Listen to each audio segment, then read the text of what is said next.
오늘 함께 우리가 교독한 이 에스겔 26장의 말씀은 앞장에서 이미 시작된 이방 나라들을 향한 하나님의 심판 예언이 계속되고 있는 말씀으로 암몬, 모압, 그다음 에돔, 블레셋에 이어 두로에 대한 심판을 예언하고 있는 오늘 말씀입니다. 이 두로에 대한 심판 예언 말씀은 26절부터 시작해서 무려 28장에까지 3장에 걸쳐 기록되어 있습니다. 26장 오늘 본문의 말씀을 단락별로 그 내용을 살펴본다면 1절부터 6절까지는 두로의 죄가 무엇인지, 즉 두로가 심판받는 그 이유가 무엇인지에 대하여 설명하십니다. 7절부터 14절은 두로에 대한 하나님의 그 심판이 구체적으로 어떤 내용인지를 설명하십니다. 15절부터 18절은 그렇게 두로가 심판을 당함으로 그 이웃 나라에까지 또 어떤 영향을 미칠 것인가에 대하여 설명하십니다. 그리고 21절 끝절까지는 그렇게 두로의 결말, 마치 함정에 빠져서 사라지듯이 그렇게 끝나는 두로의 그 결말이 무엇인지에 대하여 설명하시는 말씀입니다. 그래서 이 말씀 우리가 함께 생각할 때 이 두로라고 하는 것은 두로라는 한 족속만을 일컫는 것이 아니라 결국 하나님을 대적하는, 하나님을 거역하는 모든 세상의 세력들을 지금 상징하고 있는 이름으로 두로라고 하는 이방 족속을 들고 계십니다. 그러니까 하나님을 대적하는 모든 세력에 대하여 하나님이 이렇게 심판하실 것이다 라고 하는 말씀으로 오늘 본문을 이해할 수 있습니다. 그 첫 번째 내용은 무엇일까? 한 3가지 정도로 요약해 보면, 첫 번째는 우리가 이 땅을 살아가면서 다른 사람의 재앙을, 다른 사람이 어려운 일 당하는 것을 결코 기뻐해서는 안 된다 하는 것을 가르쳐 주십니다. 오늘 1절 말씀에 11째 해 어느 달 초하루에 여호와의 말씀이 내게 임하여 이르시되 라고 되어 있는데요, 여기서 11째라고 하는 말은 남유다 왕국의 여호야김 왕이 바벨론에 사로잡힌 지 11째 해 되는 날, 그러니까 주전 587년, 586년 바로 예루살렘이 바벨론에 이제 함락되던 그 해를 말하는 것입니다. 예루살렘이 바벨론에 함락되던 바로 그 해에 에스겔에게 여호와의 말씀이 임한 거예요. 뭐라고요? 2절 말씀에 인자야, 두로가 예루살렘에 관하여 이르기를 아하, 만민의 문이 깨져서 내게로 돌아왔도다. 그가 황폐하였으니 내가 충만함을 얻으리라 하였도다.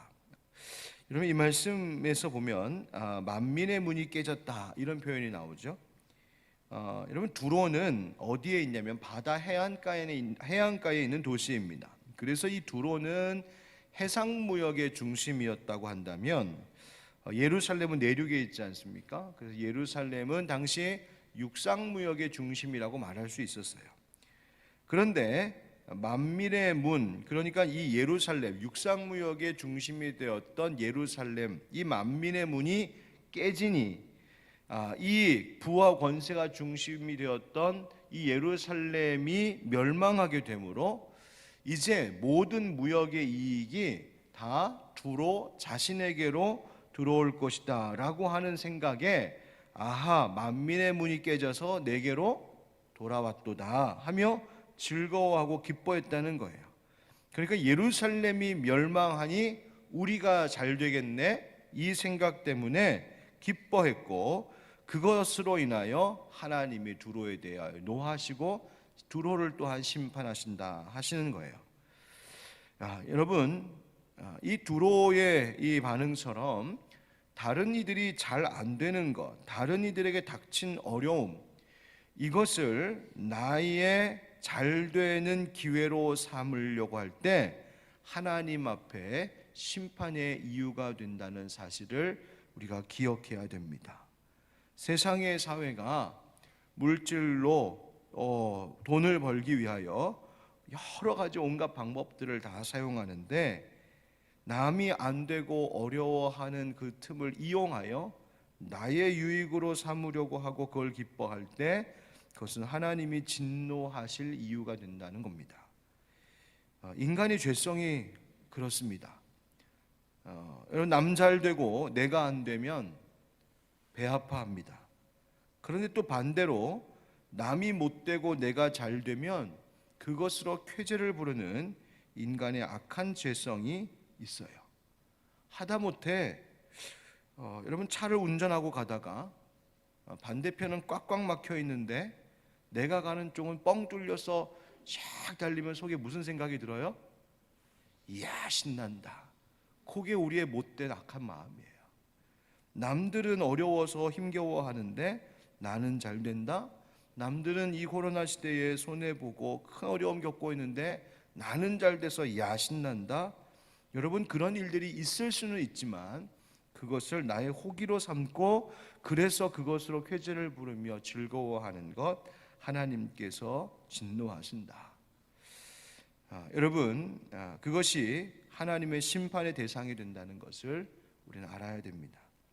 잠언 17장 5절에 보면 가난한 자를 조롱하는 자는 그를 지으신 주를 멸시하는 자요, 사람의 재앙을 기뻐하는 자는 형벌을 면하지 못할 자니라 말씀하고 있습니다. 가난한 자를 조롱하면 그것은 그를 지으신 주님을 멸시하는 것이다. 여러분, 가난함도 결국 하나님의 창조하시는 그 주권과 섭리 안에 있다는 겁니다. 하나님께서는 가난도 부유함도 또 재앙도 번성함도 모든 것을 주관하시는 분이신데 사람이 감히 하나님의 섭리에 대하여 이렇다 저렇다 말하거나 또 그 일을 당하는 자들을 조롱할 수 없다는 것이죠.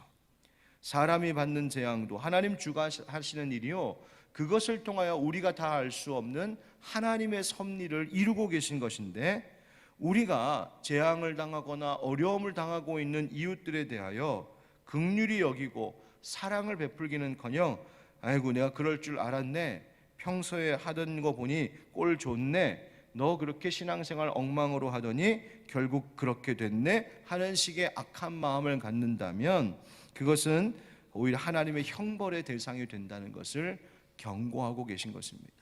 여러분, 이유와 배경이 어떻든 다른 사람들이 아픔을 겪고 고난을 당할 때에 그들이 어려움을 당하고 있는 것을 함께 아파하며 오히려 그들을 위하여 긍휼한 마음 가지고 그들을 위해 기도할 수 있는 우리가 될 수 있기를 축복합니다. 가난도 재앙도 모든 것을 주관하시는 하나님의 그 섭리, 하나님의 그 선한 일에 대하여 우리가 함께 소망을 갖고 어려운 이들을 오히려 돕고 격려할 수 있는 그런 성숙한 신앙인들 될 수 있기를 주님의 이름으로 축원드립니다. 오늘 말씀에서 또 깨닫게 되는 두 번째 교훈은 우리가 결코 하나님의 대적이 되어서는 안 된다, 하나님을 대적하는 자리에 있어서는 안 된다 하는 말씀입니다. 하나님께서는 두로를 향하여서 오늘 말씀 3절부터 6절을 보면 한 6가지 정도의 심판의 내용을 말씀하고 계세요. 살펴보면 3절 말씀에 그러므로 주 여호와께서 이같이 말씀하셨느니라, 두로야 내가 너를 대적하여, 그죠? 하나님이 두로를 대적하신다. 그러니까 하나님을 대적하면 그는 하나님이 또 대적하는 대상이 된다는 거예요.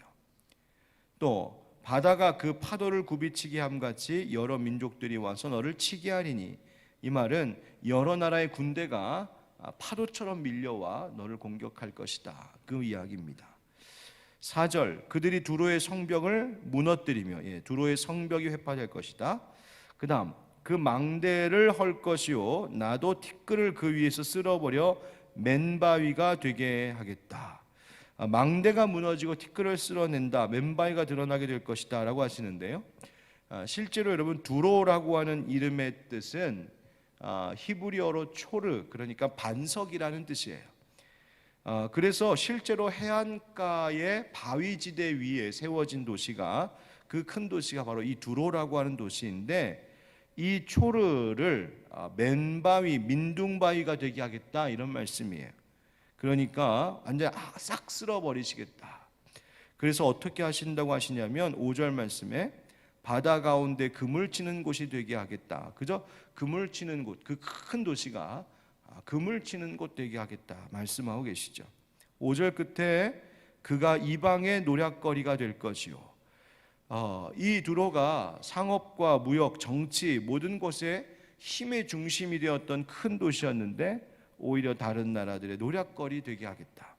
6절 들에 있는 그의 딸들은 칼에 죽으리니, 이 말은 도시가 다 파괴되어 죽게 될 것인데 특히 이 딸들이라는 말은 두로에게 의존하고 있던 다른 모든 주변의 작은 성읍들을 일컫는 말이죠. 그러니까 두로가 멸망하면서 그 두로를 의지하고 있던 다른 모든 것들도 함께 멸망하게 될 것이다, 이런 말이에요.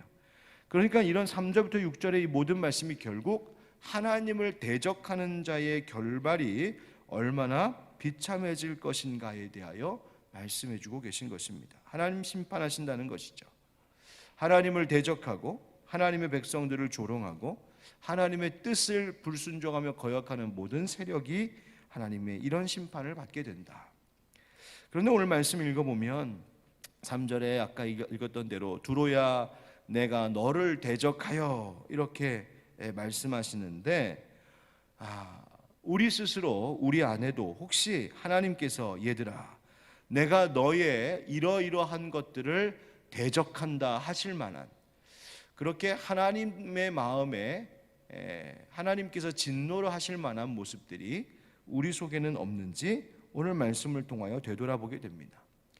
골로새서 3장 5절 6절 말씀에 그러므로 땅에 있는 지체를 죽이라 곧 음란과 부정과 사욕과 악한 정욕과 탐심이니 탐심은 우상 숭배니라 이것들로 말미암아 하나님의 진노가 임하느니라. 하나님께서 진노하실 일들이 우리 가운데 있을 수 있다는 것입니다. 그래서 하나님 말씀하시기를 그 모든 옛사람과 그 행위를 벗어버리고 새 사람을 입으라 말씀하고 계시죠. 갈라디아서 5장 20절 21절에도 보면 육체의 일들에 대해서 쭉 말씀하시면서 너희에게 경계한 것 같이 경계하노니 이런 일을 하는 자들은 하나님 나라를 유업으로 받지 못할 것이라고 말씀하셨어요. 하나님이 대적하신다는 거예요. 여러분, 이 에스겔서에 이제 계속 나오는 이방 나라의 이 죄상과 그 심판의 내용들을 우리가 볼 때 우리의 내면을 한번 되돌아볼 수 있기를 바랍니다. 하나님께서 내가 너를 기뻐한다, 내가 너를 즐거워한다 하시는 말씀을 우리가 들어야지, 하나님께서 내가 너를 대적하겠다라고 하는 말, 두로가 들은 말과 같은 말씀을 우리가 들어서는 안 되지 않겠습니까? 우리 안에 하나님께서 기뻐하시는 형상으로 날마다 새롭게 되는 우리 되기를 주님 이름으로 축복합니다. 이제 세 번째로 하나님께서 이 두로를 심판하시는데 심판의 도구로 바로 바벨론을 이용하시겠다 말씀하세요.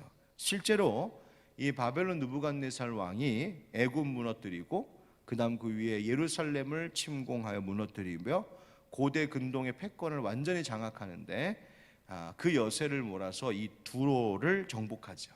그래서 무려 13년간 느부갓네살 왕이 이 두로를 정복하고 통치하게 됩니다. 7절 말씀에 바로 그것이 나오죠. 주 여호와께서 이같이 말씀하셨느니라 내가 왕들 중에 왕 곧 바벨론의 느부갓네살 왕으로 하여금, 이렇게 말씀하시는 거예요. 여러분 생각해 보십시오.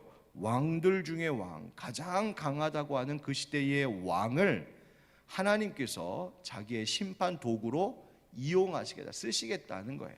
그 말은 이 모든 만유를 다스리시는 진짜 왕은 누구시라는 이야기입니까? 하나님이시라는 것이죠.